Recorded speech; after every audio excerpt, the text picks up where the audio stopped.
Hi, everyone. I'm Brene Brown, and this is Unlocking Us.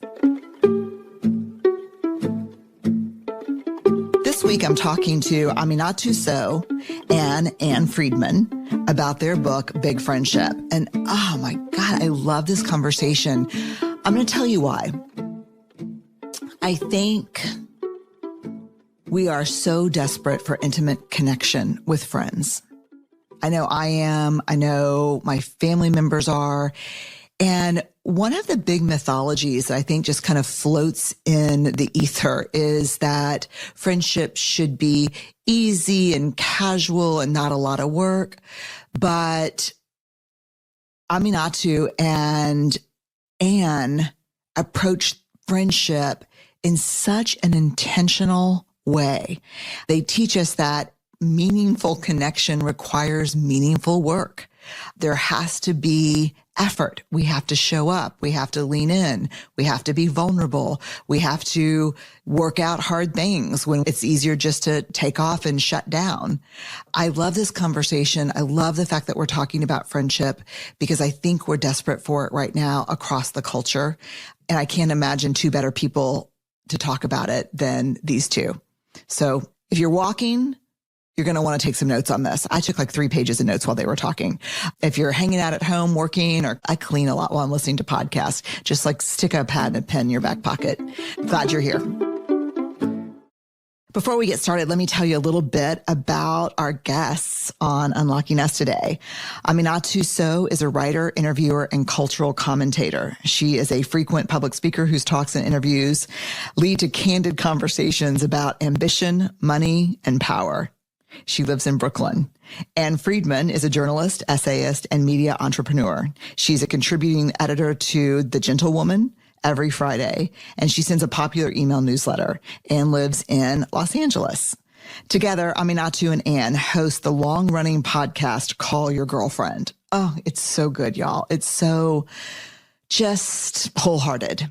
Their first book is titled Big Friendship, How We Keep Each Other Close. And it's a gorgeous read. Let's jump in. So let me just first start by saying welcome. And I have to say I'm a little nervous because I feel like y'all are podcasting kind of legends and veterans.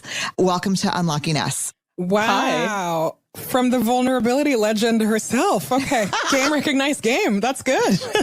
Also, you can be a podcasting legend and still have almost no skills. And so I really just want to put forth that that's what's going on with us.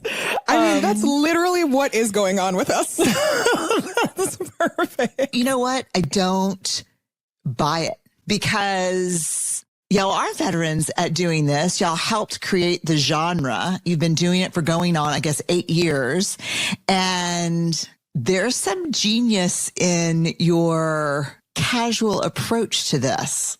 Would you not agree? There's some intention? You know, I will say that there's definitely some intention, but I think that more than intention, there's a lot of perseverance and there is a lot of just endurance. And that's, I think, a quality that Anne and I have shared for a long time. I think I recognized that really early on. Like, we're not interested in like the shiny new thing. Like, we like difficult things. We like things that take a long time and we want to be here for a long time. So definitely get into podcast if you want some like lessons in endurance. This was not an exciting place to be until very recently.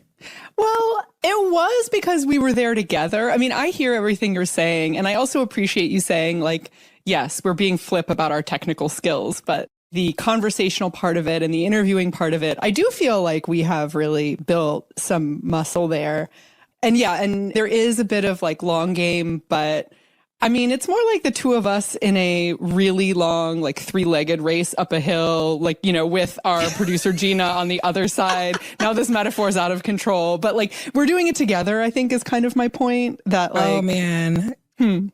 I love hearing you say that when you were like, we're doing it together and the bad sports metaphor, because yes, only bad sports metaphors. But that's actually what's really fun about it, right? It's that I think that when I find myself being self-effacing or self-deprecating about this stuff, it's not because I don't think I'm good at what I do. Like, I'm not like, that's not the point. It's just that the other people's criteria is not what interests me, you know? And that's usually interesting. I don't know. It's like people who don't know how to do what you do can't really judge success for you, I guess.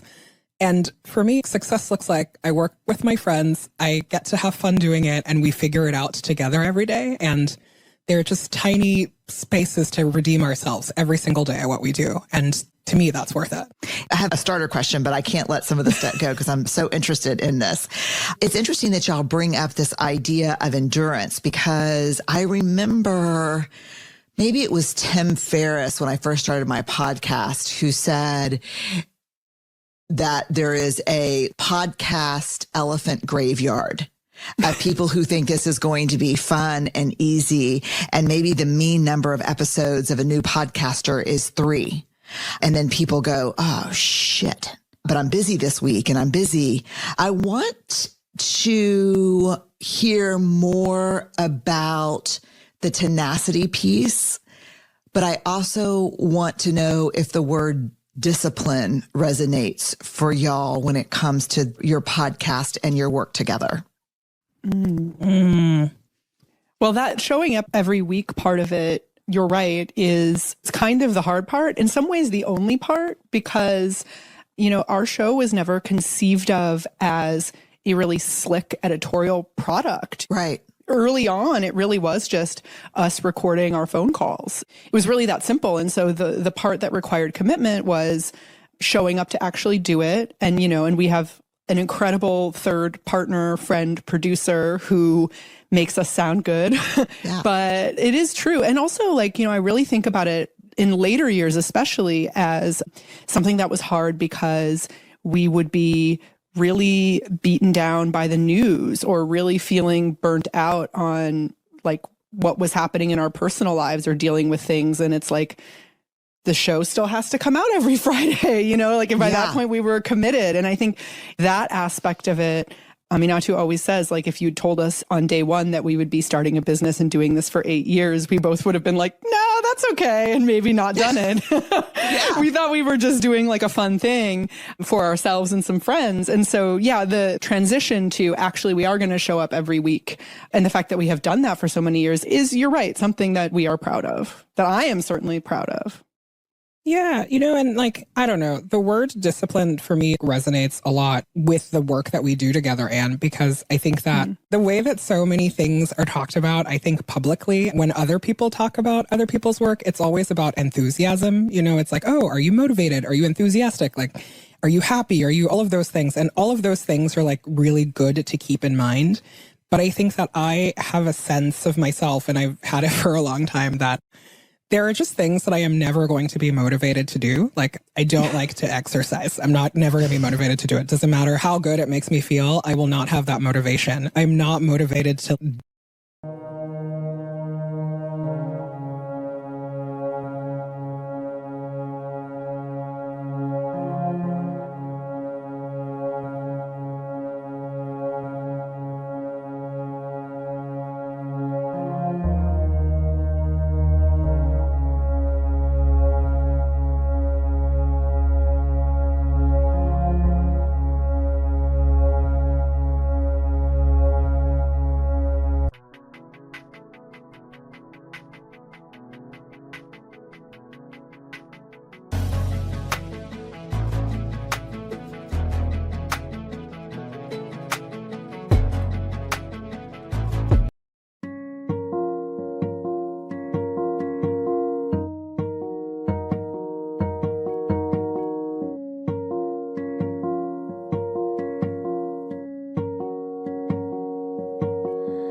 Is the paradox of discipline and routine really cultivating creativity and freedom, that there is no creativity and freedom without discipline and routine.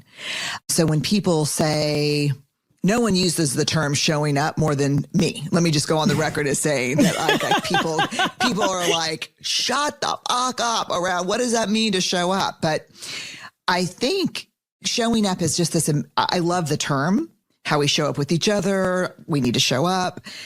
But I think inside the guts of that word is a lot of discipline and maybe commitment to ourselves, to each other, to what we're trying to do. I mean, I have to say that, have we been podcasting a year, Barrett? Mm-hmm. We have? I don't even know. It feels like I can't remember not doing it.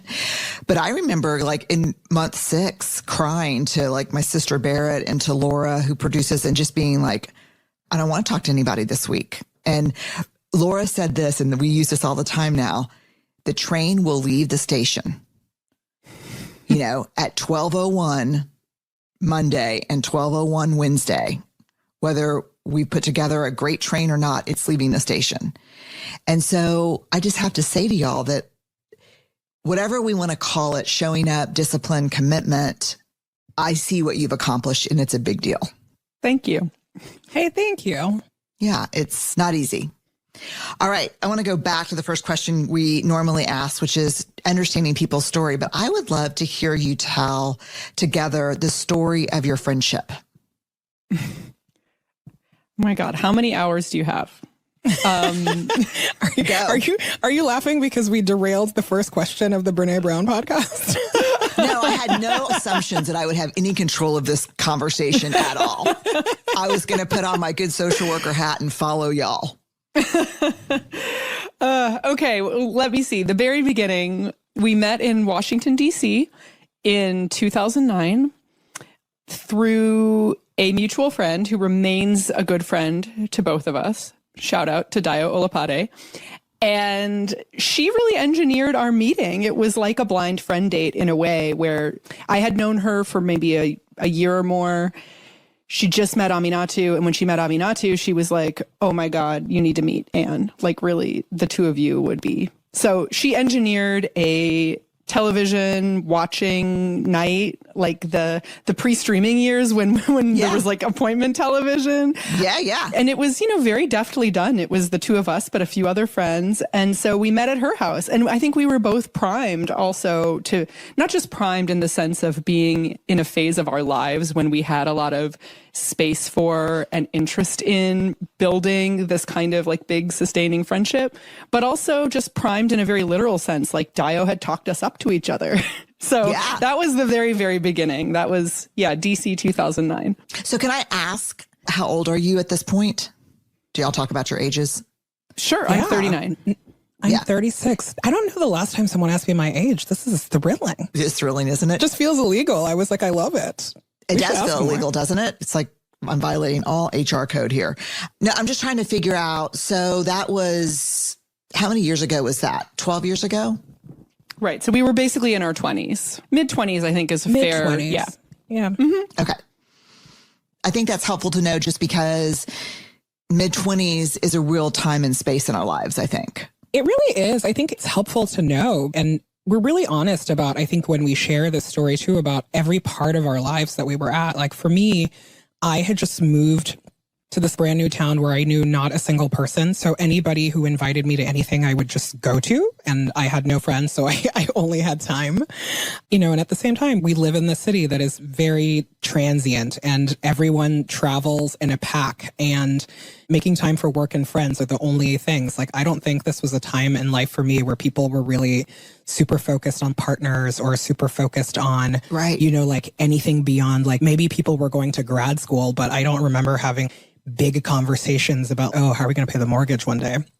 And so I think that everyone has like kind of a context like that for how their friendship is forged, but that said, I do think that a hallmark of any kind of meeting is the circumstances kind of have to line up for the both of you. And for me and Anne, we had room. We had room for the kind of friend that we needed at the time that we met each other. Were you both interested in developing friendships when you met? Were you hungry for friendships? Were you open to them? Were you like, No, very hungry. I'm like, I've always had good friendships. I was like more friends. Of course, you need friends. I was also new in town, so I aggressively needed friends. I think it was the time in my life where I had the least friends, perhaps. Yeah. And also, we were both in DC for professional reasons. It was a place we had both chosen to really build what we thought was going to be our career. And there's something about making a choice about where to live that's based on work that can, I think, lead to loneliness sometimes. You know, I mean, neither of us moved there because we had a community, I guess is what I'm saying. Yes. And I think by the time I moved away, I had several people who felt like true, deep, real, wonderful connections, like Aminatu among them. But my early years there were really marked by this feeling of, okay, am I supposed to be hanging out with these people? This seems like it's a default social group for me. And that is a feeling that I think comes up later in life. I mean, I hear my friends who are parents talk about that, like, oh, is this now just my social group because this is, connected to my kids? Or, other people experiencing that through work at other points in life. When I think about what makes our friendship different at that time in my life, there was this real sense of having chosen each other. Like I pick you, not just because we're in the same circumstance, but because there is just some real, natural, delightful connection happening between us. I want to keep going with the story, but I do want to pause here for a second to talk about something that I think is rather extraordinary, even going back to how you met, which is, in all the research I've done, when we talk about connection, when we talk about loneliness, when we talk about building relationships, rarely, just as a researcher, I need to be careful about those big swoopy words, but it is actually very rare for me to hear the level of intention that you had about finding a friend, being open to being set up almost on a friend blind date and making it a priority. And the same people that I hear dismiss that as over the top, gratuitous, unnecessary, also often talk about being the most lonely people. And so I want to pause for a second and talk about the vulnerability and courage it takes to identify the need for friendship and the openness to that. Can y'all talk to me about that a little bit? I mean, I feel like in hindsight now it's going to sound so good, but I'm sure everyone has a version of this. Like when you were a kid, when you imagine what your life is going to be like, you're the surly teenager and you're like, when I leave here, like, what is my life going to be?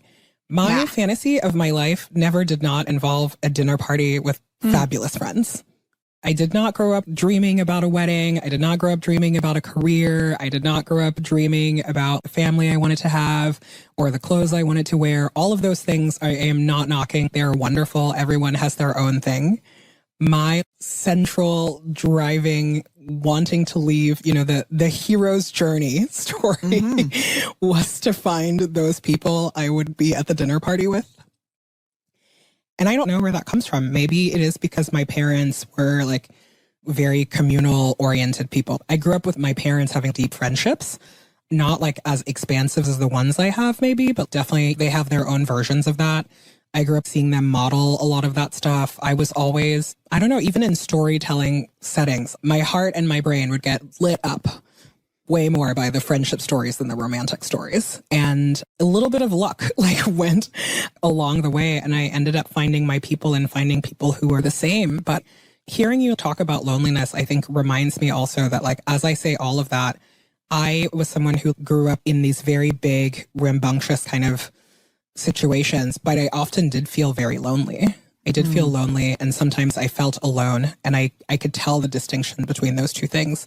And I also knew to resist to them, to know that, okay, these are all circumstantial and they can change. And what is the place that makes you feel best? And for me, that has always been at the center of friendship, And so it's hard now for me to go back and say okay, there's all this intention and this whatever. I cannot tell you the difference between nature and nurture here, but I know that my earliest desire was always that. And so maybe that is what I ended up seeking out in life, and it totally worked out. Thank you for sharing that. I just hung on every word because every part of it, I feel like, is a piece of it, from knowing the difference between lonely and alone, seeing the storytelling and the friendships, seeing community. It's beautiful. I really relate to a lot of that, despite having different circumstances of my upbringing. But hearing you talk, Aminatu, I was just thinking about how I don't know that I really had the full dinner party vision as a child, but I also know that when I was feeling like, I don't want to live in this town and I don't want my community to revolve around the Catholic Church the way my parents does, or I kind of had a big sense of what I didn't want from my upbringing. Yeah. But the other thing that strikes me is that so much messaging is about like find your romantic partner and then the rest of your life will snap into place. And I really like the feeling or the desire I associate with that time is I want to find my people, not like I want to find my person. Yeah. And I still really love and admire my parents for their investment in their community, a community that really fits and makes sense for them. And I think that is the piece that I have taken from my upbringing and just maybe composed or found those people differently than maybe my family did when I was growing up. I want to share a sentence that I hear a lot in my research, and then I would like your commentary, both of yours, on it, please. Is that okay? Let's do it.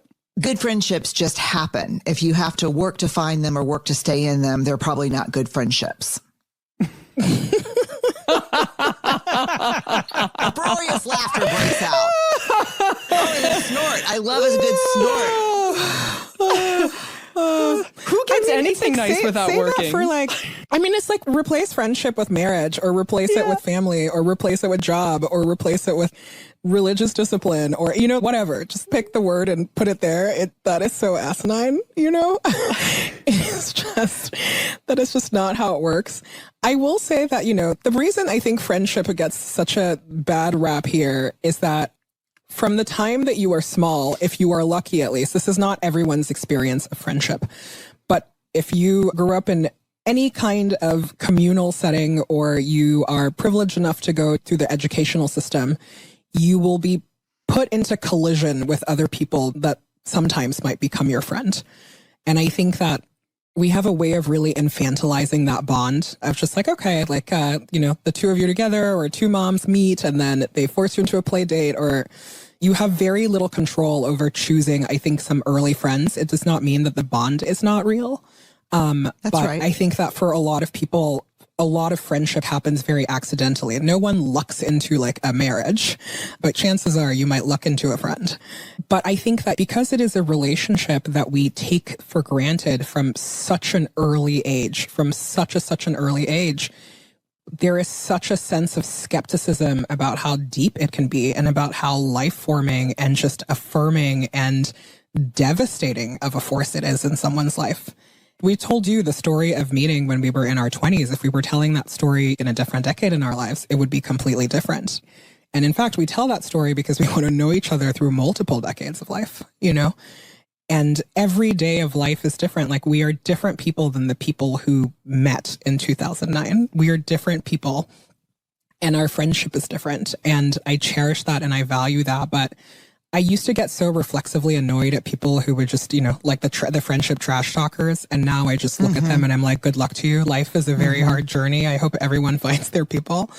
But friendship is serious work. It is hard work. It is rewarding work. Easy is nowhere near a top 20 word I would use for it. That's fair. And what's your thought on friendships are easy? You don't have to work at them. They just happen. Well, I know we broke out laughing, and that's just partly because we have so reflected on the parts of our friendship that have been hard. I think it's like that, but I don't want the laughter to be misinterpreted, because I also realize that this point of view is cultural.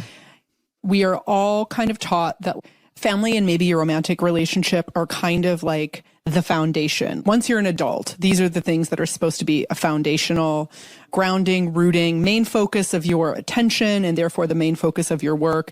And yeah, maybe that's friends when you're younger, but we grow out of that and then we become adults. And, that's just a dominant narrative about coming of age stories, or the fairy tale doesn't end with finding a lifelong friend. These are deep old tropes about what we're supposed to be aspiring to in this life. And so I think when friendship is maybe culturally coded in a different way, the kind of superficial seeing four friends at brunch, it does not come with the work that is required of intimacy.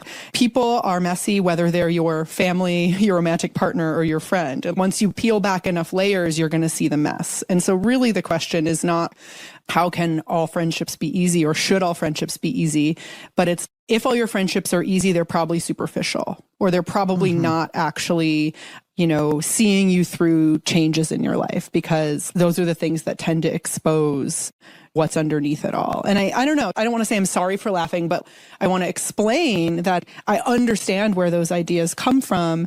And at the same time, it just does not logically hold that you can have anything meaningful without putting work into it and without having things go wrong sometimes and without having to patch over misunderstanding. So I just spent the last 3 years developing a theory on meaningful connection. What does it take to be meaningfully connected to each other? And it's something I've worked on for 21 years. And it wasn't until I got into this research that I found this missing piece.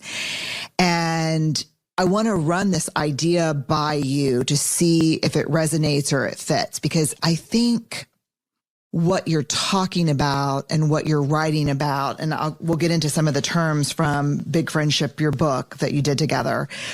You talk about friendship as intentional. I think the fear-based take on it is friendship is circumstantial, not intentional.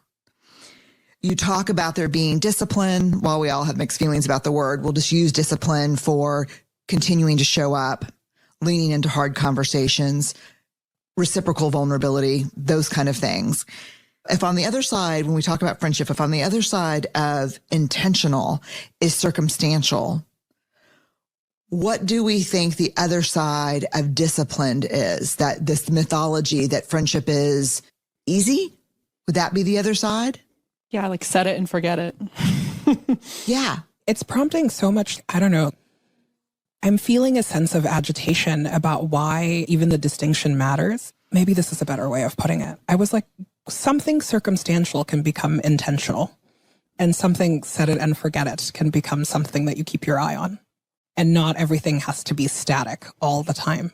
I think that there is such a reflexive binary about how are you in the world? How are you in relation to people? And always trying to juggle a perfect balance. There are no balances. Or maybe this is for me. I'm speaking for myself only. I was like, I don't really believe in balance. I believe that I can try to make choices every day that clearly explain what I am trying to do and course correct.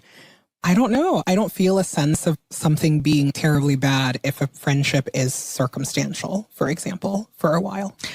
No, I don't think so either, because I think like my closest, longest friendship was circumstantial. We went to Holy Name of Jesus together 40 years ago. But what I'm trying to figure out is, I would say the lack of meaningful, intimate, vulnerable friendships is almost a crisis right now. And, and I've been interviewing for a long time. I mean, I've had my kind of finger on the pulse of what's going on for people since I became a researcher 20 something years ago.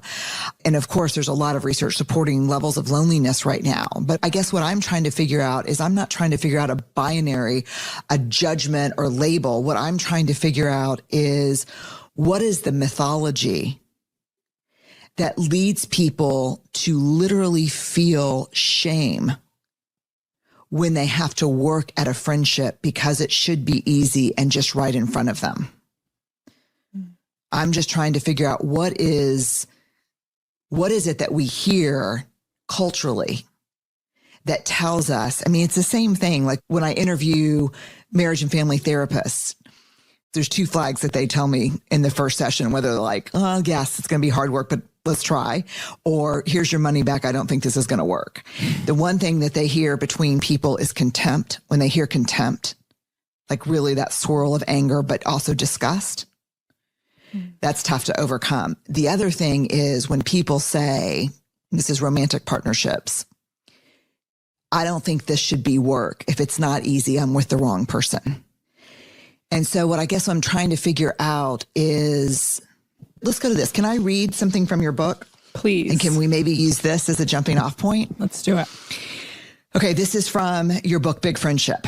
So this is your definition of big friendship. Big friendship is a bond of great strength, force, and significance that transcends life phases, geography, and emotional shifts. It is large in dimension, affecting most aspects of each person's life. It is full of meaning and resonance. A big friendship is reciprocal, with both parties feeling worthy of each other and willing to give of themselves in generous ways. A big friendship is active, hearty, and almost always a big friendship is mature. Its advanced age commands respect and predicts its ability to last far into the future. I mean, God, this is beautiful. I smile hearing you read it. I feel good when I think about it. I mean, I think about the people who meet that definition for me when I hear it, when I hear you read that. Yeah. But I want to tell you that this is hard. A big friendship, as y'all define it,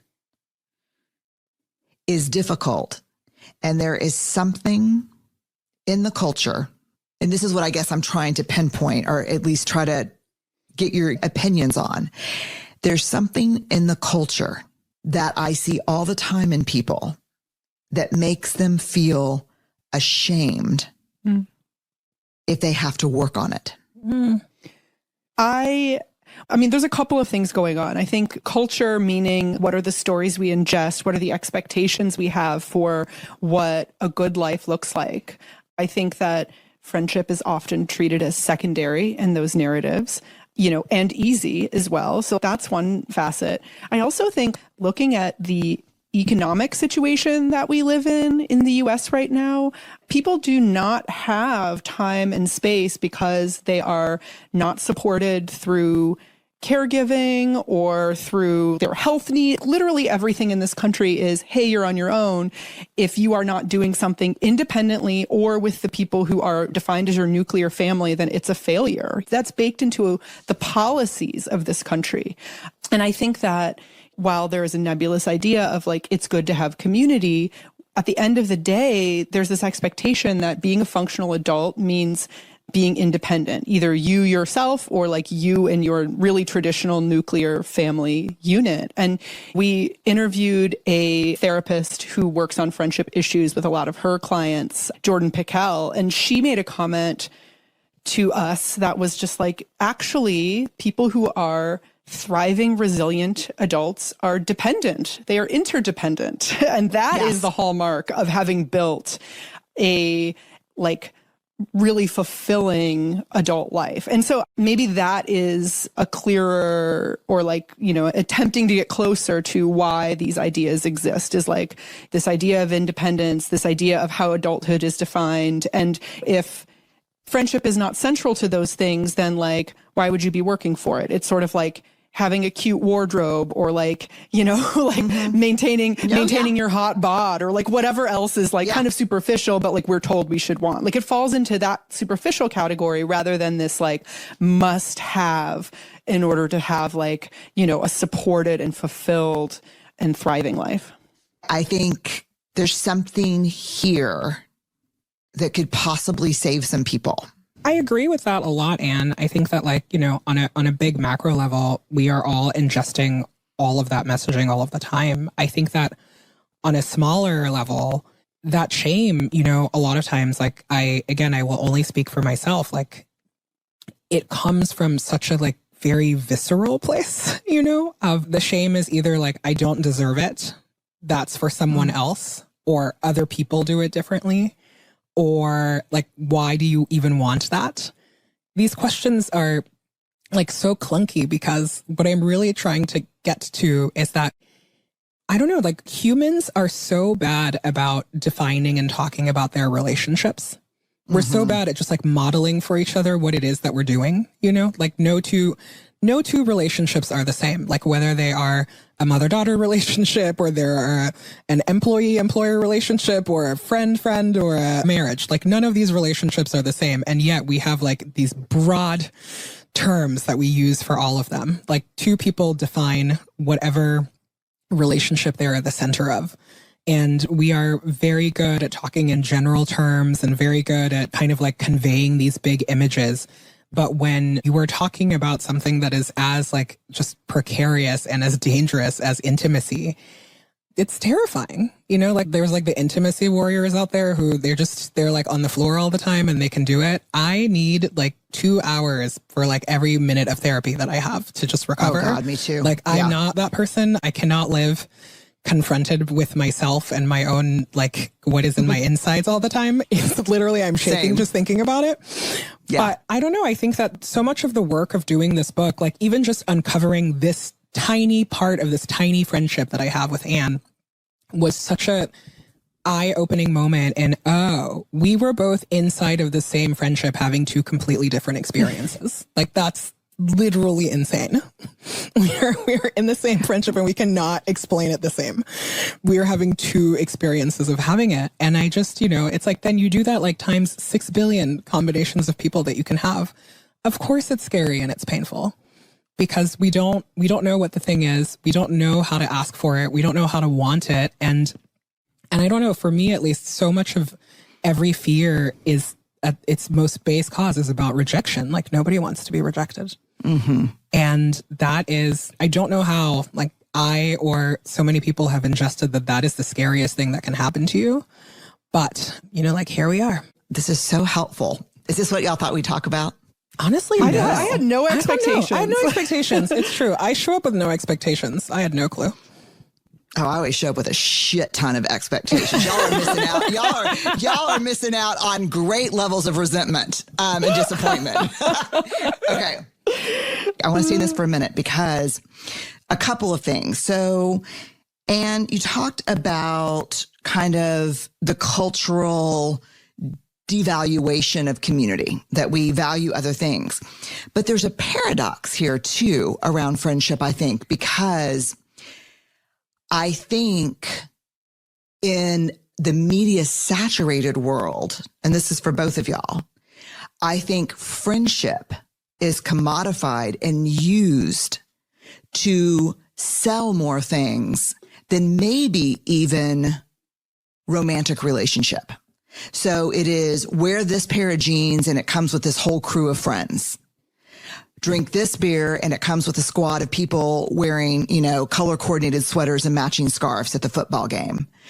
The 2 things I'm wondering, one, about this paradox of, in many ways, we devalue friendships and community, but in another way, we also use the innate yearning for that to move shit, to move product. Y'all agree, disagree? I medium agree. I agree with you that it definitely feels that way. I think that from an advertising standpoint, you're definitely going to sell more beer to friends than you are to a family of 2 people. So the imagery better match up to that. But I do think that, you know, that like iconography and that imagery and even that marketing comes from a place of understanding that like friendship is devalued. And that is what makes it feel provocative. Wait a second. Let me think about that for a second. Ooh. The people who are selling us the television shows that are all about friendship right now, the 1,000,000%, the Instagram wall to wall, like have your girl squad, have your thing. It is because we like culturally are moving to this place where more people are saying my friendships are important to me. They were not, and now they are. And the capitalism will always do what capitalism does. Yeah. Do you think it's also about commodifying belonging? I do think that there is a commodification of our relationships being leveraged here. I agree with you. But I think that what is more dangerous than that is that we live in a society where people are still not happy with the level of relationship that they have. And it is a crisis. I don't mean a crisis in the sense of, you know, people don't have enough friends, but I mean a crisis in the sense where culturally we are completely unmoored and completely disconnected from the fact that this connection is what would allow us to have revolutionary change in this country. God, yeah, beautifully said. Anne, thoughts? it is absolutely true, as Aminatou says, is like, commodified relationships, like, is the nature of the capitalist beast. And at the same time, I think that is what contributes to this idea that it should be easy, in the same way that it contributes to ideas that, like, it shouldn't be a problem to, like, be a parent in this country. It shouldn't be a problem to, like, have a body that looks a certain way. It shouldn't be, all these messages that we get about what should be easy. And I think, like, friendship falls into that same trope, like those same narratives get applied to friendship. I think the difference is that when it comes to other stuff, there's maybe more of a body of work. There's journalism about, like, the child care crisis, and there are TV shows about couples in, like, marriage counseling. There is not a lot of cultural narrative saying, look, here are people who care for each other deeply, who are super invested in each other and part of the same community, and things are bad for them right now. And they're working on it, like, as friends. And that's true. Right. And not to, like, this is truly not just like a pivot to, like, and buy our book, but, like, truly this is why we wrote a book about this, is because we're like, yes, friendship is air quotes everywhere, but also this idea of, what does it look like to work for a friendship? Not just like, do I feel ashamed that it seems like I might have to work for my friendships, but, like, what does that actually look like in practice is something that is very scarce in sort of the media and in the news. It's funny because, one of the big shame triggers that we all experience, and I'm sure the three of us could go on for hours about where this comes from, the birth of this shame trigger. But one of the big shame triggers we have is around effort. That if you have to work for something, you must not be very good at it. Y'all might be too young for this, I'm not sure, but there was a secret, a deodorant for women commercial that says, never let them see you sweat. This idea that you can achieve great things, but don't ever look like you're working for them, which is such a terrible setup. I woke up like this. Yeah, I woke up like this. And, I love that y'all talk about fearless ambition, which I think is amazing. I wonder if some of the shame around the friendship stuff is around, is something wrong with me because I have to work so hard at it? Is something wrong with me because my friend and I are bumping up into really hard things around a new relationship she's in, an intimate relationship, or race, or class, or if I have to work at it, maybe there's something wrong with me. I want to read something that y'all wrote that, while I agree, Aminatou, around generalizations are generally bad, which I know is kind of meta and ironic, but there's a generalization in your book that I think is actually really true and important. Maybe it's not a generalization, maybe it's just an observation, but you write, there is no autopilot for big friendship. You just have to keep showing up. And this is a quote that I have underlined, highlighted, and starred. Active friendships require active maintenance. You don't get to sit back, do nothing, and enjoy the benefits of a meaningful relationship. Any relationship. Do y'all maintain that that is true? Hard agree. Yeah, work. Everything is work. Everything is like it's however the government keeps all the planes in the sky is how you need to be living your life. Like that is, that is just how it works. Like the air traffic control approach to relationships. Whatever they're doing, like do that. Maintenance, important. So, okay, you just made a terrible mistake if you walked into a metaphor I'll be able to work this shit until y'all hang up on me. But I will listen. I've listened to y'all. Y'all can work a metaphor for a long time too. So I'm in good company. Okay. But let me tell you about air traffic control. First of all, you just happen to hit on an area where I've done some interviewing and some focus groups. Or like the worst job anybody can ever have. Trust me, I know. I mean, but it is a job of absolute discipline and rigor and routine. But I want to tell you something interesting, why I researched air traffic control. Because in like the International Association of Air Traffic Controllers, some big oversight committee, it's one of the only career oversight organizations that have universally adopted a no shame management policy, which is how I got there because I'm a shame researcher. But they say because shame leads people to hide and keep secrets, and their jobs are life and death, that if you make a mistake, they don't allow leaders who shame in those situations because people will die. And so I just think it's so interesting that we're talking about effort and shame and friendship and discipline. And then we didn't script this, y'all. It was too good. Brought up this air, because I do think life is like air traffic control. Like there's got to be some discipline. There's got to be art and craft that you can't define or distinguish or write a formula on. And there's got to be some discipline and some forgiveness and grace, right? I mean, forgiveness and grace. Say that again. Whew. Right. And also, I don't know. I mean, I do think, what am I trying to say? I guess I'm trying to fit this into air traffic metaphors and it's not going to work. So I'll just make I release thee from the metaphor. I know. Really, you set a trap for us there is really what happened. But I do think that that feeling of shame when our friendship was at its worst really manifested in terms of like, am I the only one who feels bad in this? Like, is this working for the other person? And if it is, what's wrong with me? Or, you know, the shame that comes with the assumption that everyone else deals with problems or hardship the same way you do. And so when someone else has a different reaction, even though they might be in the same type of pain, it's really tempted to feel some shame there and be like, well, actually, it's not as important to them because if it were, they wouldn't have reacted that way. And I think that's where, you know, that quote you read about this being true of all relationships taking work, that's what some of that work starts to look like, is like, how do you overcome this feeling of isolation to actually talk about it in a friendship? It is really risky in a relationship that is solely defined by the people who show up in it, that is fully at will. You know, there's no blood bond or marriage contract Genetic or anything tie, like that.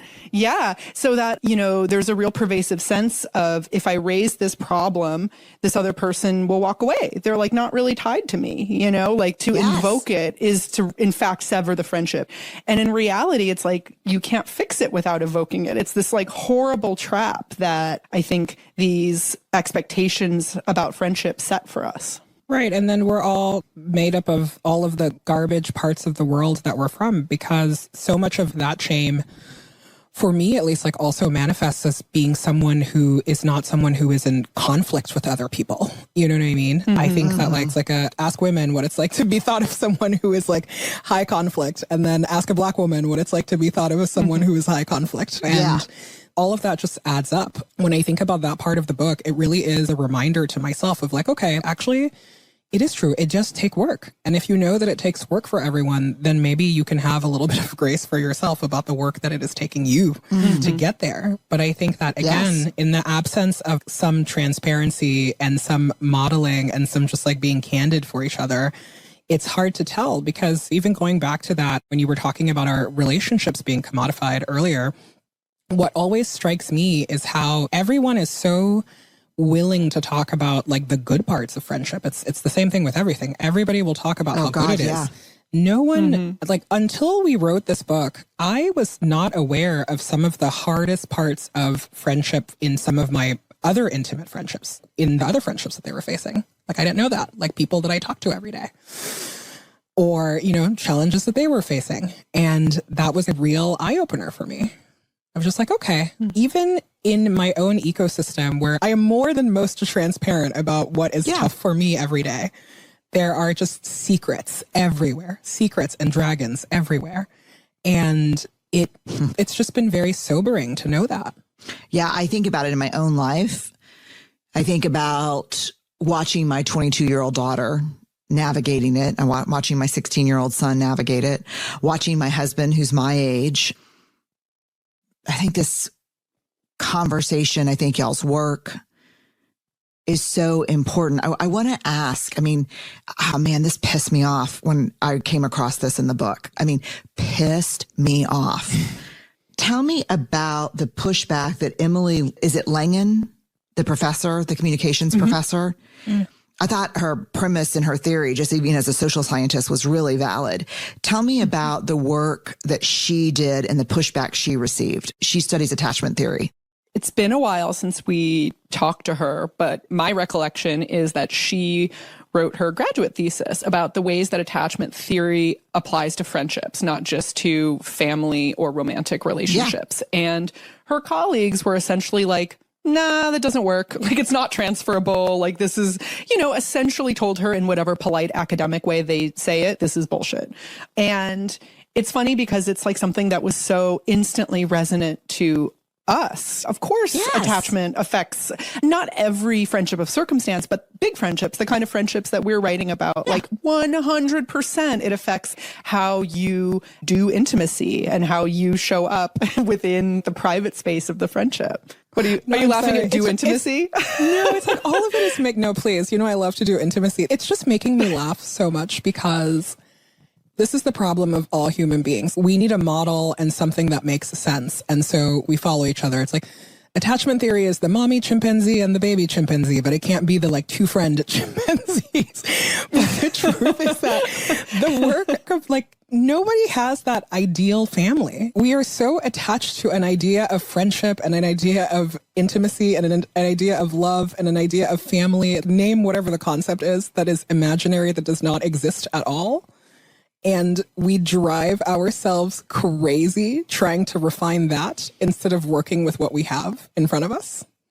And so when I think, that's true. Yeah. So when I think about so much of this friendship stuff, for so many of us, it is replacing the gaps that we feel in other parts of life. It's like, great, you don't have a fulfilling family life. Amazing. Build a fulfilling friend life. You don't have a fulfilling job. Find the other leg of the stool, every place that you can, and be a whole person.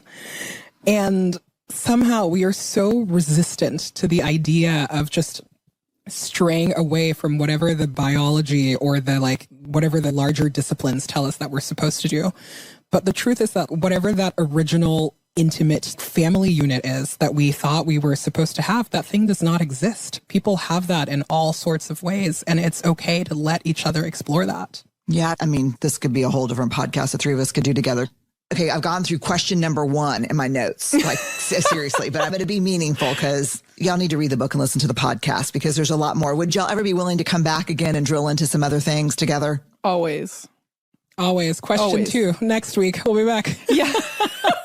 Yeah. We'll do one question per episode. Yeah. At this point, that's where we are. Okay. Who wants to go first on the rapid fire? I'll do it. Oh, do it. Great. Aminatu. Aminatu, are you ready? Yes. Fill in the blank for me. Vulnerability is? Oh my God, realest blank filling of all time. That's the blank. It's my Kathy act. Okay, vulnerability is For the transcripts, we'll just do A, G, G, G, G, G, H, H, H, H, H. Okay, Anne. The first thing that came to my mind was vulnerability is necessary, which sounds so I don't know, but yeah, kind of don't love it, but like going to the dentist or something. Yeah. Necessary. Yeah. If we want to have big friendships as you define them, I would say probably necessary, right? Okay. Sure. Aminatu, you are called to be very brave, but your fear is real. You can feel it and taste it in your throat. What is the very first thing you do? I still do the thing. Still just do the damn thing. Okay. Anne? I spend a lot of time constructing stories about why I really should do the thing logically. I really search for a narrative that will make it feel like the thing that makes sense for me, is to do the scary thing. I think the self-storytelling is really my approach. That's awesome. Okay. Number 3. And you can go first this time. What is something people often get wrong about you? Oh, God. I don't know. I feel like Aminatu should answer this. Maybe because I appear very decisive that I never have doubts or quibbles about the choices I make, particularly professionally. I think that is a misconception. I have lots of doubts and quibbles always. Yeah. Yeah. Okay. Aminatu. That's a good one, Anne. I kind of want to steal it. Yes. I don't know. I don't know. Do people think about me? I would like to not be perceived. I would say the same, honestly, that because I can make decisive choices, that they are not hard or that they don't cost me something. Okay. Anne, last TV show that you binged and loved? Oh my God. Real listeners to the podcast will know that I'm bad at TV. The last thing I watched was the HBO show, The Other Two. And I liked it. But it's also like the things I binge like while I'm sewing or half paying attention. And so that's the caveat that applies to all binged television is like half a...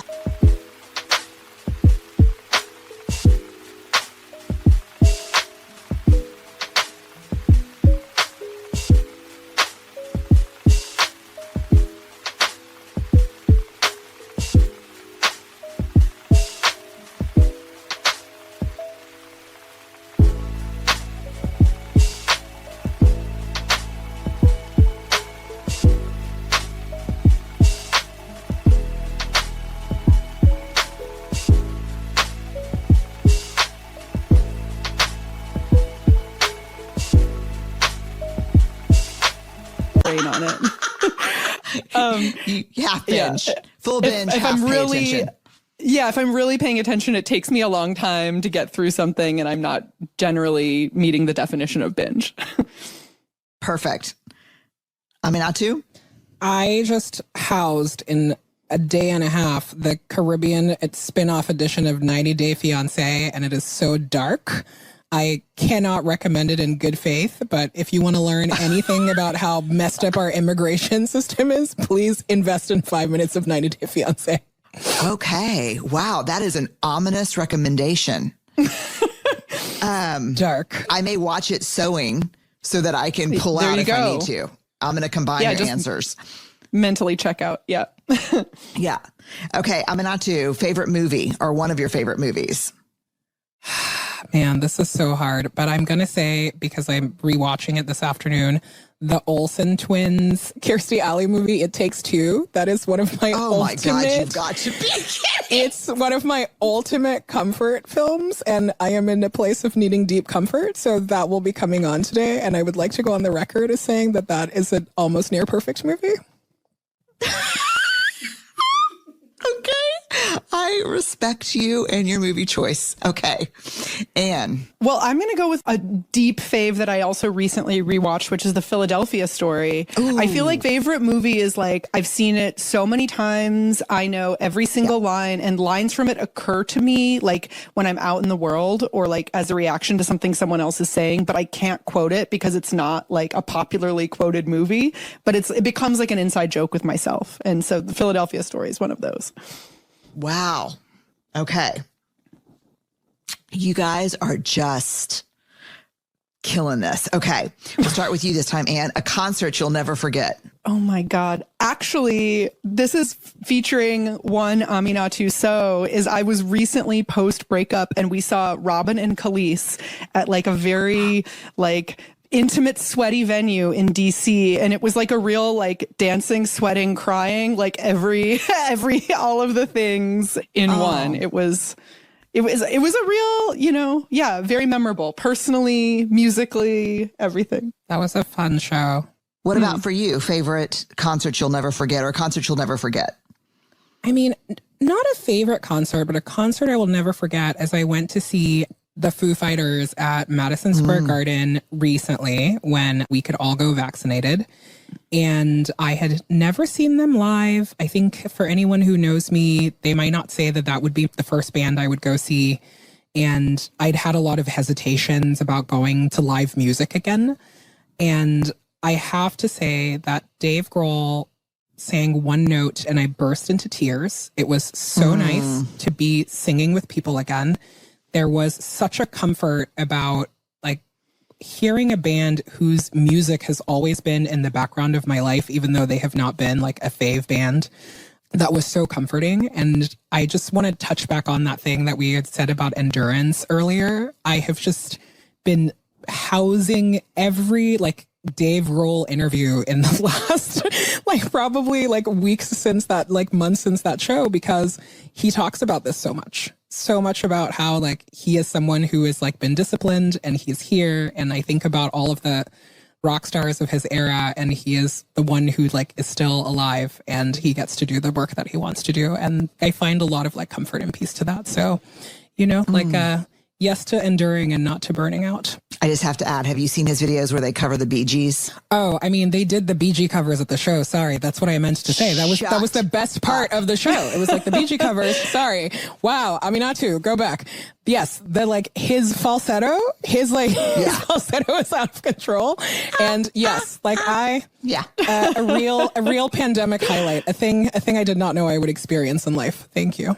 Beautiful. Okay, both of you, favorite meal. And go first. Someone actually recently asked me about this. I don't think it's my favorite meal, but it would be like my answer to like a last meal on earth would be like the perfect French fries. Like honestly, like a generous portion of like the like deeply crispy, but like still some like potato feel inside, not crisp all the way through, like well seasoned, very salty French fries, and a large made from scratch Caesar salad with some like large and in charge croutons and really good cheese and a glass of crisp white wine. It's like my business travel meal and also would be my last meal on earth, which, you know, make of that what you will. But French fry, salad, and wine is my answer. God, it sounds real. I'm starving, so it sounds so good. I mean, not too. Wow, Anne, it's almost like we're best friends. Like I'm sitting across the table. Is that your answer? Plus oysters? I mean, that's obviously my answer. It's like is maybe I'll give a better scene. It's a steak frite at Justine's in Austin, like a very crisp white wine, and like maybe some like really decadent dessert that I like don't want, but like ends up being the perfect bite later. But yeah, steak frite always. Wow. Okay. French fries are a real love language in this relationship. I was going to say French fry. Do y'all do a lot of like stuff over French fries? I mean, my entire restaurant experience is planned around like the entire meal is derailed for me if French fries are available with one thing and not another thing. I am on the record as this, if I ever get married, I'm not having a cake. I am having a tower of French fries, just so everyone knows. Oh my God. That sounds so good. Okay. And first, a snapshot of an ordinary moment in your life that gives you true joy. Oh, I love the feeling of closing my laptop and going for a walk. Like the feeling of like, I've actually made it out the door clicks behind me. I feel all creaky and like crone hunched from being at my laptop for probably too many hours. And that moment of like the door closes and I crack my spine as I stand up straight to like walk. And just the idea of being like, oh, I'm out in the world without a screen in front of me right now is a very like an almost daily thing that happens. And every single time it feels incredible. God, it is the little moments, isn't it? That moment resonates with me. Yeah. I mean, not too. Man, I feel like life is only ordinary moments right now. I'm home recovering from a little back surgery. So it's like things should be bleak, but in fact, I feel very content and happy. And I find that everything right now is making me so happy. My little village has stepped up. All of my friends' husbands have been on loan and have done so many wonderful things to my apartment. My fridge is stocked. My bathroom is clean. Someone came over this morning and folded my laundry. My life is so small, but so good right now. And I want for nothing. I feel very, very, very content in this moment. I don't know you, but that makes me so happy for you and for all of us that that's possible. Last question. And one thing that you're deeply grateful for right now. I mean, it's not one thing, but like I really am very grateful for my community. I think like I know this pandemic is ongoing, but like, you know, my post-vaccination experience of the pandemic has really been a lesson in just how far from myself I was when I had to be far from people who I love and who I know and I feel known by. And so really like, you know, since the spring, when I have been able to travel a little bit more and when I've been able to see particularly, you know, my far away people, I really have this strong sense of coming back to myself. And I think I always knew, you know, I'm a social person and my friends are important to me, and insert all of these high level things. But like, it's something else altogether to really feel like not only am I getting to know them again, or like getting to be part of their lives in a real way again, but like I am coming back to myself because of, you know, that connection. So I am, so grateful. Beautiful. I mean, not too. Oh, Anne, I'm so happy for you. Yeah. I know, I'm talking about you. I know. Listen, the pandemic was hard for our little extroverted friends. It was really hard for y'all. I know. Oh, that makes me really happy. Sorry, I'm getting really emotional. It's beautiful. I too love my friends, but they're not the thing I'm the most grateful for. That's why I'm about to sound very ungrateful. No, I don't. I think I am just in this phase of, I don't know, I want to stay in that like post-vaccine life moment. I think that I have just been so grateful to live in a city. I know that like, you know, city life is fraught and it's expensive and it's not for everyone and it's really tough, but I've lived in New York City on and off for, I want to say like 12 years now. This is the year that I finally fell in love with New York. I am not one of those people that thinks that it is the moral center of the universe or the most interesting place in the world. It's a place where I live and I make my money and some of my favorite people live. But these last 17 months have really been magic. And I am so grateful for that kind of city life that forces us to see each other and to witness each other and to be unrelentless in our pursuit of like what we need and want from each other. I felt really invigorated by that, especially in the days where we were able to leave the house. Everything just feels brand new and exciting and hopeful. And I want that for everyone. God, both of y'all's answers made me really happy. I mean, it made me hopeful. That's not happy, hopeful. Yeah. All right, last question, and this is going to be really interesting. So I need you together to answer this question. You'll have to craft together in real time. We asked for 5 songs for a mini mixtape that we put on Spotify, and y'all chose together. You chose your 5 songs together. So let me go through them. Call Your Girlfriend by Robin, Heartbeats by The Knife, Losing You by Solange, Ego by Beyonce, and Pony by Genuine. In one sentence, and I'm going to give you fair warning because you're writers, so with limited numbers of semicolons and em dashes. In one sentence, what does this playlist say about your friendship? An acronym. Think the acronym. No acronyms. That's UTNG. I know. I mean, kind of, yeah. Like I'm now thinking beyond like the fact that we mutually love all these songs. What is the theme here? Yeah. What does it say about your friendship? Just these are all feelings you can dance to. Like, that's true. Like, there's like a real, like, there's emotion happening, but they're all very like fun and danceable. That is true. I know, the words, girls. Always struggling with the words. Feelings, but make sure you can dance to and ignore the feelings if you need to for a while. It's kind of really the theme of these songs. Honestly, that's truly what it is. It's like the feeling will come. The feeling will come later. Just dance it out for now. The feeling will come later. Or like we can tell there are some real big feelings behind this song, but like right now, it's okay. We're just going to have this moment together. We don't have to get into it. I feel like that's the through line.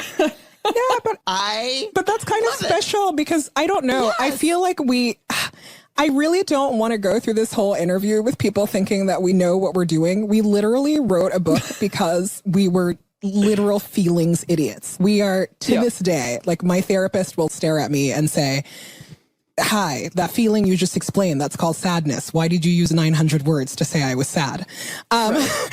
But, you know, like we truly do not know what we are doing. We try to feel our way through it. Like there was nothing intuitive in this process of like repairing our friendship. In fact, like, you know, very far from that. And Like, we are both notorious delayed feelings processors. But I think that just having a little bit of hope and having a little bit of silliness and hanging on and trying to feel your way through the words or through the feeling, it is worth the pain.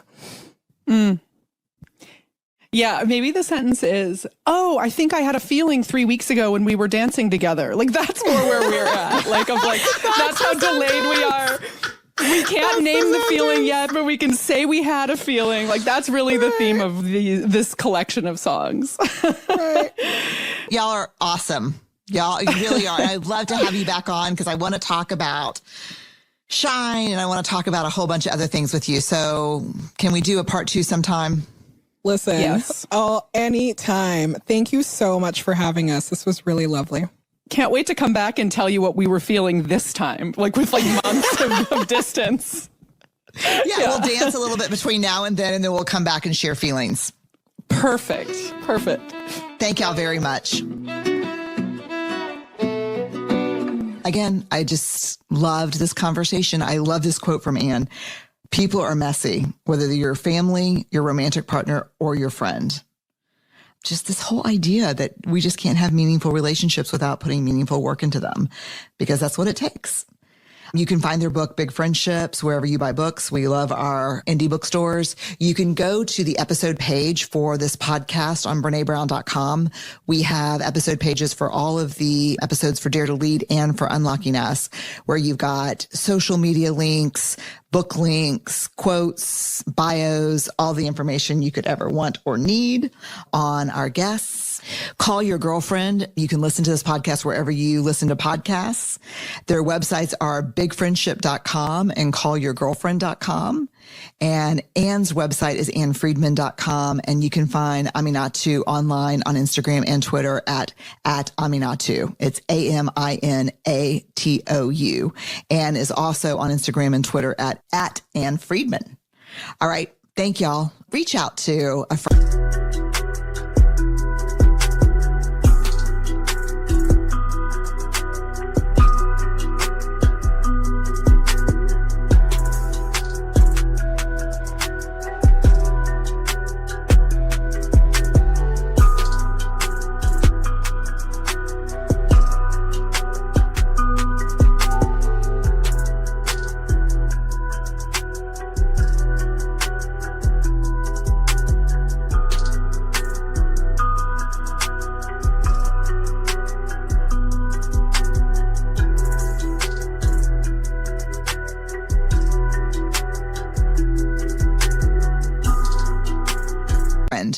I feel like, who is that? Didn't that sound stupid? What did it sound like? It sounded like Frasier. It sounded like Frasier. Reach out to a friend today and tell that friend, no, but do call your girlfriend. I like that. But shh. No matter what you do, and no matter how hard you're laughing at me, stay awkward, brave, and kind. I am modeling the awkward for you today. Bye, y'all.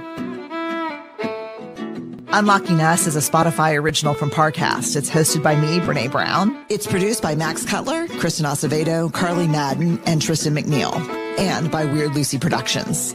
Sound design by Tristan McNeil, and music is by the amazing Carrie Rodriguez and the amazing Gina Chavez.